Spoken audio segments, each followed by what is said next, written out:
100 बात की एक बात यह कि ट्रंप ने पाकिस्तान को उसकी सबसे बड़ी मुश्किल में डाल दिया है। ये जो उसने कहा है, जो आपने सुना हो शायद, पाकिस्तान ईरान युद्ध रुकवाने की भूमिका में लगा था, अमेरिका और ईरान के बीच मध्यस्थ बनने की कोशिश में डाकिया बना हुआ था, लेकिन जंग में तीसरा कोण इजरायल भी तो है, वो तो बातचीत में नहीं था। एक तरह से यह माना जा रहा था कि अमेरिका से जो बात हो रही है वो इजरायल मान ही लेगा। एक तरह से इजरायल को हैंडल करने का काम अमेरिका पर छोड़ दिया गया था। लेकिन इस पर ट्रंप ने गोगली फेंक दी कि ईरान के साथ जंग खत्म हो जाएगी तो उसके बाद इजरायल के साथ इस्लामी देश इब्राहिम अकॉर्ड्स कर लें। यह सुनते ही पाकिस्तान तो एकदम बौखला गया कि भाई इजरायल के साथ समझौता तो वो कर ही नहीं सकता। ये जो इब्राहिम अकॉर्ड्स हैं ये कई साल से चल रहे हैं, इब्राहिम समझौता। तो यह समझना जरूरी है कि ये इब्राहिम समझौता है क्या और पाकिस्तान कैसे फंस गया इसमें। यह असल में ऐतिहासिक समझौता है जो 2020 में हुआ था, जब पिछली बार जब ट्रंप राष्ट्रपति थे तब इजरायल को अरब देश मान्यता देते नहीं थे। तो इस समझौते के तहत कुछ अरब देशों ने इजरायल के साथ राजनयिक संबंध बना लिए थे, मतलब इजरायल को मान्यता दे दी थी। अभी तक क्या था, इस्लामी देशों ने यह रुख अपनाया हुआ था कि इजरायल फिलिस्तीन की जमीन पर कब्जा करके बनाया हुआ है, इसलिए जब तक अरब मुस्लिम फिलिस्तीनियों को अपना देश नहीं मिलता तब तक वो इजरायल को देश ही नहीं मानेंगे, उससे कोई संबंध नहीं रखेंगे। 1948 से जब से इजरायल बना तब से इस्लामी देशों का यह रुख रहा। लेकिन कई जंगें हो गई, कई दशक बीत गए, तो अमेरिका ने एक तरह से अरब देशों को यह समझाने की कोशिश की कि अगर फिलिस्तीन को लेकर बात करनी भी है तो इजरायल से संबंध बनाने के बाद की जाए। और इसमें ईरान का भी एंगल था, क्योंकि फिलिस्तीन के नाम पर तो सारे इस्लामी देश एक थे, लेकिन आपस में इनके बीच ईरान को लेकर भी आशंकाएं थीं कि ईरान इस्लामी देशों का नेता न बनने की कोशिश करे। ईरान शिया देश है, वो सुन्नी आबादी वाली देशों को लेकर यह भी आशंका थी। तो इस माहौल में 2020 में इब्राहिम समझौता हुआ। अमेरिका के राष्ट्रपति डोनाल्ड ट्रंप के नेतृत्व में यह समझौता हुआ था। यूएई और बहरीन पहले देश थे जिन्होंने इजरायल को आधिकारिक रूप से मान्यता दी। बाद में मोरक्को और सूडान भी इसमें शामिल हो गए, इब्राहिम अकॉर्ड्स। हाल ही में कजाकिस्तान भी इसमें शामिल हो चुका है। ये पश्चिम एशिया में लंबे समय से चले आ रहे दुश्मनी के माहौल को बदलने वाला कदम था। पहले इजरायल के साथ ज्यादातर अरब देशों के कोई राजनयिक संबंध नहीं थे। 1948 में इजरायल के बनने के बाद से वहां कई युद्ध हुए, लेकिन सिर्फ 1979 में मिस्र ने इजरायल के साथ समझौता किया था और 1984 में जॉर्डन ने किया था। इनके अलावा कोई भी अरब देश इजरायल के साथ शांति समझौता नहीं कर पाया था। लेकिन इब्राहिम समझौते ने देशों का रुख बदलवाना शुरू कर दिया था। और यह नाम भी बहुत खास है। क्यों कहते हैं इनको इब्राहिम अकॉर्ड्स? क्योंकि यह नाम पैगंबर इब्राहिम से लिया गया है। यहूदी, ईसाई और मुस्लिम तीनों धर्म इब्राहिम को अपना पूर्वज मानते हैं, पैगंबर मानते हैं। इन तीनों धर्मों को भी इसलिए इब्राहिमिक धर्म कहते हैं। इब्राहिमिक धर्म क्योंकि इब्राहिम को तीनों मानते हैं। ये तीनों धर्म उसी इजराइल फिलिस्तीन वाले इलाके से शुरू हुए, तो इनके पैगंबर भी सेम है। मुस्लिम जिनको हजरत इब्राहिम कहते हैं, वही यहूदियों और ईसाइयों के फादर इब्राहिम है। जो उनके मोजेस हैं उनको मुसलमान हजरत मूसा कहते हैं। बस ये है कि ईसाई जीसस क्राइस्ट को आखिरी पैगंबर मानते हैं, लेकिन यहूदी उनको नहीं मानते। मुसलमान जीसस क्राइस्ट को ईसा मसीह बोलते हैं, लेकिन मुसलमान मोहम्मद साहब को आखिरी पैगंबर मानते हैं, जबकि ईसाई नहीं मानते। यानी शुरू तो तीनों धर्म एक ही विचार से हुए, लेकिन बाद के पैगंबर तीनों के अलग अलग हैं। यहूदी जीसस को और पैगंबर मोहम्मद को नहीं मानते, और ईसाई भी पैगंबर मोहम्मद को नहीं मानते। लेकिन इब्राहिम तीनों के लिए पैगंबर है। तो समझौते के लिए यह नाम इसलिए चुना गया ताकि यह दिखे कि तीनों इब्राहिमिक धर्मों के लोग, यानी यहूदी, ईसाई और मुस्लिम भाई भाई हैं और शांति से साथ रह सकते हैं। समझौता कहता है कि सब मिलकर शांति, सम्मान और धार्मिक स्वतंत्रता को बढ़ावा देंगे। यानी यह नाम सिर्फ तीनों धर्मों की साझा सांस्कृतिक जड़ों की याद दिलाता है, क्योंकि कई दशकों से यह इजराइल फिलिस्तीन विवाद चल रहा था। कई अरब देश कहते थे कि जब तक फिलिस्तीन अलग देश नहीं बन जाता वो इजराइल को मान्यता नहीं देंगे। लेकिन यूएई और बहरीन जैसे देशों को लगा कि ऐसे तो समस्या खिंचती ही जा रही है और इजराइल के साथ व्यापार और टेक्नोलॉजी और सुरक्षा और अर्थव्यवस्था में सहयोग से उनका फायदा भी हो सकता है। और ईरान जैसी साझा चुनौतियों का सामना करना भी आसान हो सकता है। इस समझौते से इजरायल को भी अरब देशों का समर्थन मिला। वो ये दिखाने में सफल रहा कि ऐसा नहीं है कि सारे अरब उसके दुश्मन की ही कैटेगरी में रखते हैं उसको। बीच में अमेरिका भी था समझौते में, तो अमेरिका की सुरक्षा का भरोसा भी मिला इन देशों को एक तरह से। और यह कोशिश थी कि फिलिस्तीन का मुद्दा अड़चन ना बने। पहले अरब देशों से संबंध सुधारो, फिर फिलिस्तीन मुद्दे पर बात हो। इससे पहले की जो भी कोशिशें हुई थी अरब देशों और इजरायल में संबंध सुधारने की कोशिशें, उसमें यही बात अड़चन बनती थी कि पहले फिलिस्तीन को देश बनाओ, बाकी बातें बाद में होंगी। इस वजह से कुछ इस्लामी देश इस अब्राहम समझौते को फिलिस्तीनियों के साथ किया गया धोखा भी मानते हैं। लेकिन समझौता करने वाले देशों का रुख यह है कि पूरे इलाके में शांति और स्थिरता रहेगी तो सबका फायदा होगा और उसी माहौल में फिलिस्तीन की भी बात हो पाएगी। तो इस समझौते के तहत यूएई, बहरीन, मोरक्को, सूडान और कजाकिस्तान तो इजरायल के साथ संबंध बना चुके हैं। अब ट्रंप बाकी इस्लामी देशों को भी कह रहे हैं कि ईरान युद्ध खत्म करते हुए सब लोग इजरायल को मान्यता दे दो और अब्राहम समझौते पर साइन कर दो।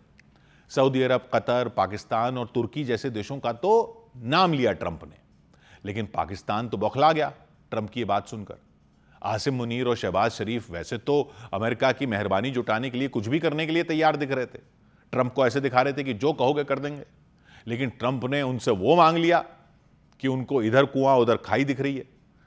पाकिस्तान के रक्षा मंत्री ख्वाजा आसिफ ने तो साफ इनकार कर दिया कि वो ये नहीं कर सकते। कह रहे हैं ये उनके देश की मूल विचारधारा के ही खिलाफ है। पाकिस्तान के तो पासपोर्ट पर ही लिखा होता है कि ये पासपोर्ट इजरायल के अलावा बाकी सभी देशों के लिए मान्य है।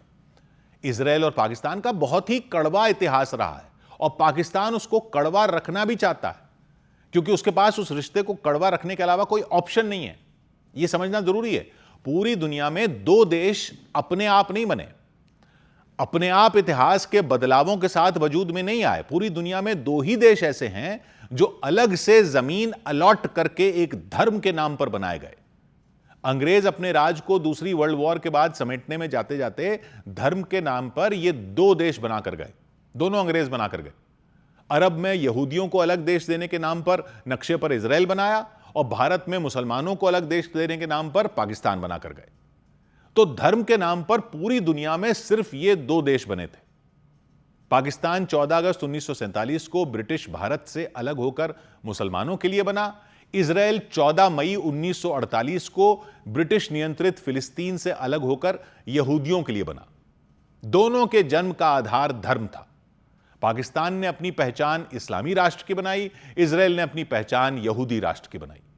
लेकिन शुरू से ही, दोनों देशों के जन्म से ही उनके बीच एक दीवार खड़ी हो गई जो आज भी युद्ध विराम की बातचीत में भी समस्या पैदा कर रही है।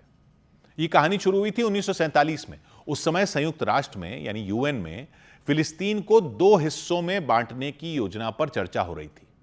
एक हिस्सा यहूदियों के लिए यानी इजरायल और दूसरा अरबों के लिए यानी फिलिस्तीन, और यरूशलेम को अलग रखना था। पाकिस्तान अभी नया नया बना था तब, और वो भी मोटे तौर पर इसी सिद्धांत पर बना था कि भारत में एक हिस्सा मुसलमानों के लिए अलग करके पाकिस्तान बना था। लेकिन जिस सिद्धांत पर वो बना था, वो सिद्धांत जिन्ना ने इजरायल के लिए नहीं माना। यूएन में खुद तो मुसलमानों के लिए धर्म के आधार पर देश मांग रहे थे, लेकिन यहूदियों के लिए इजरायल बनाने की योजना का उन्होंने यूएन में विरोध कर दिया था। मोहम्मद अली जिन्ना ने साफ फैसला लिया कि पाकिस्तान फिलिस्तीन से अलग करके इजरायल बनाने का विरोध करेगा। टू नेशन थ्योरी का वहां विरोध कर दिया था उन्होंने। खुद यहां पर टू नेशन थ्योरी पर बने थे। पाकिस्तान के विदेश मंत्री होते थे सर जफरुल्लाह खान उस टाइम। उन्होंने यूएन में भाषण दिया कि पश्चिमी ताकतें फिलिस्तीन के दिल में खंजर घोंप रही हैं, किसी देश को ऐसे नहीं बांटा जाना चाहिए। मतलब भारत ऐसे बांटा जाना चाहिए था, लेकिन फिलिस्तीन ऐसे नहीं बांटा जाना चाहिए। यह पश्चिमी देश फिलिस्तीन के दिल में खंजर घोंप रहे हैं, क्योंकि इस्लाम के नाम पर बना पाकिस्तान तो इस्लामी देशों का लीडर बनने के ख्वाब तभी से देख रहा था। तो उसने तर्क दिया कि मुस्लिम दुनिया इसे कभी स्वीकार नहीं करेगी। भारत तो भारत के विभाजन के भी खिलाफ था, लेकिन पाकिस्तान भारत में विभाजन करवा के वहां विभाजन के खिलाफ खड़ा हो गया। खैर, फिर 1948 आया। 14 मई 1948 को इजरायल ने अपनी आजादी घोषित कर दी। इजरायल के पहले प्रधानमंत्री डेविड बेन गुरियन ने तुरंत पाकिस्तान के संस्थापक मोहम्मद अली जिन्ना को एक तार भेजा कि दोनों देशों के बीच राजनयिक संबंध स्थापित किए जाएं। उन्होंने कहा हम दोनों नए देश हैं, हम साथ मिलकर काम कर सकते हैं। इजराइल उम्मीद कर रहा था कि पाकिस्तान जो खुद धर्म के आधार पर बना था शायद यह लॉजिक समझ जाएगा, लेकिन जिन्ना ने कोई जवाब ही नहीं दिया, ना हां की ना बोला, उनकी चुप्पी रही। वैसे जिन्ना उस समय बहुत बीमार थे और कुछ महीने बाद उनकी मृत्यु भी हो गई, लेकिन मुख्य कारण यह था कि उन्होंने फिलिस्तीन के अरबों का पक्ष लिया हुआ था। तो पाकिस्तान ने इजराइल को कभी मान्यता नहीं दी, आगे भी यूएन में इजराइल के खिलाफ ही वोट किया जब भी किया, और बाद में पाकिस्तान कहता रहा कि जब तक 1967 की सीमाओं के अनुसार फिलिस्तीन को अपना अलग स्वतंत्र देश नहीं मिलता वो इजराइल को नहीं मानेगा। 1967 की सीमा के अनुसार का मतलब क्या हुआ कि यहूदियों का अलग इलाका इजराइल और अरबों का अलग इलाका फिलिस्तीन, यानी टू स्टेट थ्योरी। तो उसी टू स्टेट थ्योरी पर ही तो 1947 में फैसला लेना था कि बांट दो, लेकिन तब नहीं माना था पाकिस्तान। बाद में जब पूरा ही इजराइल बन गया तो यह स्टैंड हो गया पाकिस्तान का कि अब दोनों में बांट दो। खैर यह स्टैंड तो बहुत देशों का था, अकेले पाकिस्तान का नहीं था, लेकिन पाकिस्तान की बात इसलिए अलग हो जाती है क्योंकि वो तो खुद इसी आधार पर बना हुआ था, इसी आधार पर बना हुआ देश था, टू नेशन थ्योरी पर। वो अपने पासपोर्ट पर लिख कर देता है कि यह पासपोर्ट पूरी दुनिया में चल सकता है, इजराइल में मान्य नहीं है। मतलब 1947 में विरोध किया, जिन्ना ने उसके हाथ बढ़ाने पर जवाब तक नहीं दिया। 78 साल से कोई दूतावास नहीं है, कोई राजदूत नहीं, पाकिस्तानी पासपोर्ट पर लिख दिया इजराइल में अमान्य, और अब ट्रंप पाकिस्तान को कह रहे हैं कि अब्राहम समझौते को मान लो। तो यह हड्डी फंस गई है पाकिस्तान के गले में। आज तक पाकिस्तान ने इस्लामी देशों का लीडर बनने के अपने आधार पर ही सारे फैसले लिए हैं। उसका सपना है खुद को मुस्लिम दुनिया का रक्षक बनाने का, इसलिए फिलिस्तीन उसके लिए सिर्फ जमीन नहीं है, उसने उसे अपनी धार्मिक और राजनीतिक पहचान का हिस्सा बनाया हुआ है। तो अगर वो इजराइल के साथ ही समझौता कर लेगा तो उसका तो फिलिस्तीन का मुद्दा ही खत्म हो जाएगा। आसिम मुनीर की धड़कनें इसलिए भी बढ़ रही होंगी क्योंकि ट्रंप की खुशामद में वो ये दिखाते हैं कि वो कुछ भी करने को तैयार हैं, लेकिन अगर उन्होंने ट्रंप की ये बात मान ली तो उनको डर है वो होने का जो मुशर्रफ के साथ हुआ था। पाकिस्तान जब भी फंसता है तो अमेरिका के सामने बिछ जाता है, लेकिन जब बिछ जाता है तो अमेरिका उसकी बाह भी मरोड़ देता है। अलकायदा ने हमला कर दिया था जब, तो मुशर्रफ लग गए थे अमेरिका की खुशामद करने में कि अफगानिस्तान पर हमला करना है तो लो जी, पाकिस्तान हाजिर है, यू आर वेलकम। पाकिस्तान के आर्मी चीफ और राष्ट्रपति परवेज मुशर्रफ उस समय अमेरिका के बड़े सहयोगी बन गए थे। इजराइल ने गाजा से उस टाइम सैनिक हटा लिए थे, तो अमेरिका ने मुशर्रफ पर दबाव बनाया कि इजराइल से रिश्ते बनाओ, यही दबाव बनाया था। 1 सितंबर 2005 को तुर्की के इस्तांबुल में पहली बार दोनों देशों के विदेश मंत्री मिले। पाकिस्तान के खुर्शीद कसूरी और इजराइल के सिल्वान शलोम सीक्रेट में नहीं मिले, खुले में मिले। दोनों ने हाथ मिलाए। शलोम ने इसे ऐतिहासिक कहा था, कसूरी ने कहा था यह इजराइल के गाजा छोड़ने का तोहफा है। और फिर 1 सितंबर को मिले, 14-15 सितंबर को न्यूयॉर्क में यूएन की मीटिंग में मुशर्रफ और इजराइल के प्रधानमंत्री एरियल शरोन ने हाथ मिलाया। दिखाया तो उन्होंने ऐसे जैसे ये कोई प्लान की हुई मीटिंग नहीं थी, बल्कि दोनों यूएन में आमने सामने पड़ गए तो हाथ मिला लिया। लेकिन फिर 17 सितंबर को उसी के बाद मुशर्रफ ने न्यूयॉर्क में अमेरिकन जूइश कांग्रेस नाम के अमेरिका के यहूदियों के संगठन में भाषण भी दिया कि पाकिस्तान और इजराइल के बीच कोई सीधा झगड़ा नहीं है, हम इजराइल को कोई खतरा नहीं मानते, इजराइल को भी हमसे कोई खतरा नहीं है। सुनने वाले खड़े होकर तालियां बजाने लग गए थे। मुशर्रफ ने यह भी कह दिया एक दिन हम इजराइल को मान्यता दे देंगे, लेकिन तब जब फिलिस्तीन को स्वतंत्र देश मिल जाए। लेकिन पाकिस्तान के अंदर तूफान आ गया था। वहां की धार्मिक पार्टियां, जमात इस्लामी वगैरह, वो तो सड़कों पर उतर आई थी कि मुशर्रफ तो इजराइल का गुलाम बन गया। मीडिया में आलोचना हो गई कि इस्लामी देश का नेता यहूदियों के साथ हाथ मिला रहा है। और ऐसा नहीं कि मुशर्रफ ने तैयारी नहीं की थी, उन्होंने सऊदी अरब और फिलिस्तीनियों से भी इजाजत लेकर ही यह कदम उठाया था। लेकिन घरेलू विरोध उनका ऐसा हो गया कि उसके आगे कोई कदम बढ़ ही नहीं सका। अब पाकिस्तान फिर उसी तरह फंसता दिख रहा है। ट्रंप ने कह दिया रिश्ते बनाओ। मुनीर देख चुके हैं इसी चक्कर में मुशर्रफ का क्या हाल करवा दिया था अमेरिका ने। तो इजराइल से समझौता करना तो दूर की बात, वो अगर चाहें भी तब भी इतनी हिम्मत नहीं कर सकते कि इजराइल के मामले में न्यूट्रल भी हो जाएं। नजदीक आना तो दूर की बात है, वो न्यूट्रल भी नहीं दिख सकते। नहीं तो जो उन्होंने अपनी जनता को जिन्ना के टाइम से पट्टी पड़ाई हुई है, वो जनता ही उन्हें नोच खाएगी। मुशर्रफ ने थोड़ी सी कोशिश की थी तो उसके बाद से उनकी ताकत ही खत्म होती चली गई थी पाकिस्तान में। मुनीर ने जितनी भी चालें अब तक चली हैं, ये तो शह और मात दोनों हो जाएगी, ऐसे फंस सकते हैं इसमें वो। 100 बात की एक बात।